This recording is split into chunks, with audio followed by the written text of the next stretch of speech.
ہی پر بھروسہ رکھنا چاہیے۔ جو کافر تھے انہوں نے اپنے پیغمبروں سے کہا کہ یا تو ہم تم کو اپنے ملک سے باہر نکال دیں گے یا تم ہمارے مذہب میں واپس آ جاؤ۔ پس ان کے پروردگار نے ان کی طرف وحی بھیجی کہ ہم ظالموں کو ہلاک کر دیں گے اور ان کے بعد تم کو اس زمین میں آباد کر دیں گے۔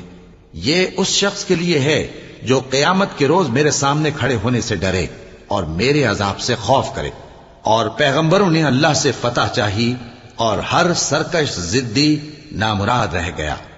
اس کے پیچھے دوزخ ہے اور اسے پیپ والا پانی پلایا جائے گا، وہ اس کو گھونٹ گھونٹ کر کے پیے گا اور گلے سے نہیں اتار سکے گا، اور ہر طرف سے اسے موت آ رہی ہوگی مگر وہ مرنے میں نہیں آئے گا، اور اس کے بعد سخت عذاب ہوگا۔